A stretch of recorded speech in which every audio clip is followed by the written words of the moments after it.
दोस्तों रेल विकास निगम लिमिटेड ने अपना क्वार्टर टू का रिजल्ट डिक्लेयर कर दिया है। बहुत ही शानदार रिजल्ट रहा है, चाहे क्वार्टर ऑन क्वार्टर बेसिस पे देखें या ईयर ऑन बेसिस पे, इस बार कमाल कर दिया है। साथ में कंपनी को लगातार एक के बाद एक ऑर्डर मिल रहे हैं। अब यहाँ पे देख सकते हो कि चाहे इंडिया का बाजार हो या फिर ग्लोबल मार्केट हो, कंपनी तेजी से अपने कारोबार को बढ़ाने के लिए बहुत सारे जॉइंट वेंचर्स बना चुकी है। ऐसे में क्या आने वाले समय स्टॉक फिर से कमाल करेगा। वैसे ये 647 तक स्टॉक चला गया था, इस समय स्टॉक 500 से भी नीचे है। क्या इस लेवल पे खरीदारी करनी चाहिए? तो सबसे पहले रिजल्ट को अच्छे से समझेंगे, उसके अंदर आगे क्या संभावना पॉजिटिव बनी है और क्या कमी रह गई है उसको जानने की कोशिश करेंगे। इसके अलावा कंपनी को किस तरह से एक के बाद एक ऑर्डर मिले उसको भी समझेंगे और क्या आने वाले समय स्टॉक कमाल कर सकता है, जानने की कोशिश करेंगे इस वीडियो के माध्यम से। लेकिन फ्रेंड्स, उससे पहले अगर आप पहली बार हमारे चैनल पे आए तो चैनल को सब्सक्राइब कर दीजिए, एक बेल आइकॉन दबा दीजिए ताकि जब भी नया वीडियो बने पहला नोटिफिकेशन आपको मिले। वीडियो पसंद आए तो लाइक से ज़रूर कीजिए। चलो फ्रेंड्स, वीडियो स्टार्ट करते हैं। मैं हूँ आपका दोस्त SP दवे और हमारे अपने चैनल ऑनलाइन कमाई में आपका बहुत बहुत स्वागत है।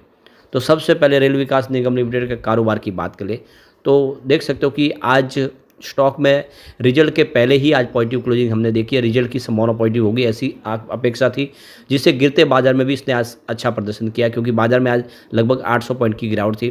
तो स्टॉक की शुरुआत पॉजिटिव हुई 475 पर, क्लोजिंग कल की 469 के आसपास थी। इंट्राडे में 473 का लो बना, यानी पूरे दिन में स्टॉक में बिल्कुल गिरावट नहीं हुई, लेकिन जो हाई बना वो ज़बरदस्त है 486 का, यानी आज काफ़ी अच्छा तेज़ी का दिन था। अगर बाजार ने साथ दिया होता तो तेज़ी काफ़ी शानदार हो सकती थी, लेकिन जब बाजार में भयंकर गिरावट हुई तो ये स्टॉक भी थोड़ा नीचे आया। अंत में क्लोजिंग 476 के आसपास रही, जहाँ पे 1.38% की तेज़ी देखने को मिली। अब यहाँ पे देख सकते हो कि कंपनी ने अपना क्वार्टर टू का रिजल्ट डिक्लेयर किया है और देख सकते हो कि काफ़ी बेहतर रिजल्ट रहा है। तो सबसे पहले यहाँ पे हम कंपनी के सेल्स को देखेंगे, पिछले 2 साल के मुकाबले कंपेयर करके देखेंगे क्या क्या इस बार अचीव रहा है, किस तरह से रिजल्ट रहा है बेहतर। तो सबसे पहले बात कर लेते हैं कंपनी के सेल्स की। इस बार 4869 करोड़ का ज़बरदस्त सेल्स बताया कंपनी ने। पिछले क्वार्टर में ये देख सकते हो कि 4064 करोड़ के आसपास था।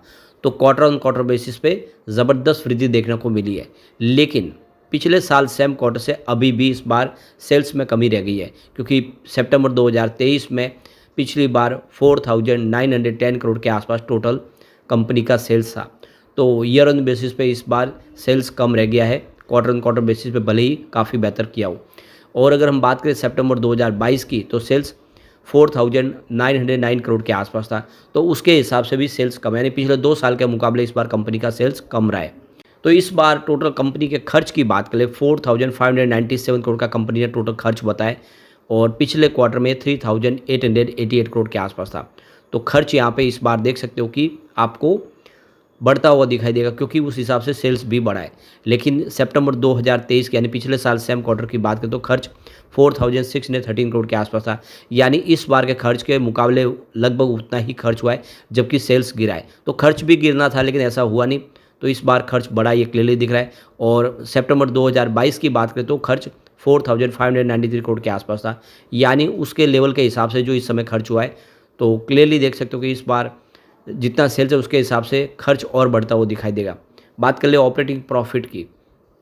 इस बार 273 करोड़ की ऑपरेटिंग प्रॉफिट बताई कंपनी ने। पिछले क्वार्टर में ये 176 करोड़ के आसपास थी। तो ऑपरेटिंग प्रॉफिट बढ़ी है क्वार्टर ऑन क्वार्टर बेसिस पे काफ़ी अच्छी, लेकिन पिछले साल सेम क्वार्टर में यानी सितंबर 2023 में ये 297 करोड़ के आसपास थी, यानी operating profit year on basis पे कम हुई है। और साथ में अगर हम बात करें सितंबर 2022 की, तो 316 करोड़ के आसपास रही है ऑपरेटिंग प्रॉफिट। तो इस हिसाब से देखें तो ऑपरेटिंग प्रॉफिट लगातार कम हुई है पिछले 2 सालों में। अब बात करें यहाँ पे अदर इनकम की। इस बार 280 करोड़ की अदर इनकम रही है कंपनी की। पिछले क्वार्टर में 262 करोड़ के आसपास थी। तो इस बार अदर इनकम भी आपको बढ़ती हुई दिखाई देगी, लेकिन पिछले साल सेम क्वार्टर में अगर आप देखेंगे तो अदर इनकम 296 करोड़ के आसपास थी। उस हिसाब से अदर इनकम इस बार कम हुई है, और सितंबर 2022 में ये 218 करोड़ के आसपास थी। अब बात करें प्रॉफिट बिफोर टैक्स की, तो इस बार 405 करोड़ का प्रॉफिट बिफोर टैक्स बताए, जो पिछले क्वार्टर में 294 करोड़ के आसपास था। तो क्वार्टर ऑन क्वार्टर बेसिस पे प्रॉफिट बिफोर टैक्स में अच्छी खासी वृद्धि हुई है, लेकिन पिछले साल सेम क्वार्टर में ये 455 करोड़ के आसपास था। तो उस हिसाब से इस बार भी प्रॉफिट बिफोर टैक्स में कमी आई है, और सितंबर 2022 में ये 398 करोड़ के आसपास था, उस हिसाब से प्रॉफिट बिफोर टैक्स में वृद्धि हुई है। अब बात करें नेट प्रॉफिट की, तो इस बार 303 करोड़ का नेट प्रॉफिट बताए, जो पिछले क्वार्टर में 218 करोड़ के आसपास था। तो clearly quarter on quarter basis पे प्रॉफिट ज़बरदस्त बढ़ा है, लेकिन पिछले साल सेम क्वार्टर में ये 370 करोड़ के आसपास था। तो उस हिसाब से देखें तो अभी भी प्रॉफिट कम होता हुआ दिखाई देगा। और यहाँ पे सितंबर 2022 में 299 करोड़ के आसपास प्रॉफिट था, उस हिसाब से ज़रूर बढ़ा है। तो क्लियरली देखो कि ईयर ऑन बेसिस पे प्रॉफिट गिरा है और रिवेन्यू भी गिरा है। और हमेशा जब रिजल्ट डिस्कस किया जाता है तो आप देख सकते हो कि ईयर ऑन बेसिस के हिसाब से किया जाता है, और ईयर ऑन बेसिस पे प्रॉफिट रिवेन्यू गिरा है तो इसका असर निगेटिव हो सकता है स्टॉक पे कल। ऐसे ईपीएस इस बार 1.45 रुपीज़ के आसपास है, जो पिछले क्वार्टर में 1.04 रुपीज़ के आसपास था, और पिछले साल सेम क्वार्टर में 1.77 रुपीज़ के आसपास था। तो ईयर ऑन बेसिस पे ईपीएस कम होता हुआ दिखाई देगा। और यहाँ पे अगर हम बात करें ईपीएस की सितंबर 2022 की, तो 1.43 रुपीज़ के आसपास था, उस हिसाब से वृद्धि हुई है। तो कुल मिला के देख सकते हो कि इस बार जो है कमी रह गई है, क्लियरली दिख रहा है। अब यहाँ पे देखो कि रिजल्ट भले कमज़ोर रहा हो, लेकिन बिजनेस लगातार बढ़ रहा है। बहुत सारे ऑर्डर कंपनी के पास है जो आने वाले समय इसको और अच्छी प्रदान तेज़ी कर सकते हैं। तो बीएसएनएल की तरफ से 5000 करोड़ का बड़ा ऑर्डर मिला है कंपनी को, और ये देख सकते हो कि रेल विकास निगम लिमिटेड ने इसकी वजह से देखे आज तेज़ी भी बताई है। तो आरबीएनएल की अगुवाई वाले कंसोर्टियम को भारत संचार निगम लिमिटेड यानी बीएसएनएल से करीब 5000 करोड़ रुपये का बड़ा प्रोजेक्ट मिला है, और इस खबर के चलते यहाँ पे अच्छी तेज़ी भी देखने को मिली। तो कंपनी ने जो देख सकते हो कि बताया कि रेल विकास निगम लिमिटेड वाला जो कंसोर्टियम है उसको बीएसएनएल के भारत नेट परियोजना की मिडिल माइल नेटवर्क को बनाने, कंस्ट्रक्शन, अपग्रेडेशन, संचालन और रखरखाव की सबसे कम बोली लगाने के रूप में इसको उभरा है। यानी ये बोली देख सकते हो कि इस समय आरबीएनएल को मिली है। इस नेटवर्क को डिज़ाइन, बिल्ड, ऑपरेट और मेंटेन करने का काम किया जाएगा और इस पर मॉडल बनाया जाएगा। कंसोर्टियम में आरबीएनएल के अलावा एचएफसीएल लिमिटेड और aerial telecom solution private limited भी है। यानी 3 कंपनियों ने मिलकर ये पूरा टेंडर हासिल किया, जिसमें एचएफसीएल लिमिटेड भी है और एरियल टेलीकॉम भी है। तो इस कॉन्ट्रैक्ट की टोटल वैल्यू 5008.20 करोड़ के आसपास है, जिसमें कॉन्ट्रैक्ट में कंस्ट्रक्शन की अवधि 3 साल और रखरखाव के लिए 10 साल की अवधि के लिए तय किया गया है। कंसोर्टियम में देखें आरबीएनएल, एचएफसीएल और एरियल तीनों की हिस्सेदारी अभी तय नहीं हुई है, को कितना हिस्सा मिलेगा। इसके अलावा बेंगलुरु की तरफ से भी एक बड़ा प्रोजेक्ट इनको मिला है, रेल प्रोजेक्ट। इस प्रोजेक्ट में सबसे कम बोली लगाने वाली कंपनी आरबीएनएल है, टेंडर के माध्यम से इनको ये मिला है। तो यह पैकेज C4A के तहत बेंगलुरु सब अर्बन रेलवे प्रोजेक्ट के लिए 613 करोड़ रुपए की बोली लगाई थी। इस पैकेज के तहत 9 स्टेशन बनाए जाएंगे, जिसमें एक एलिवेटेड भी होगा। इसके अलावा 8 कॉरिडोर भी बनाएगी।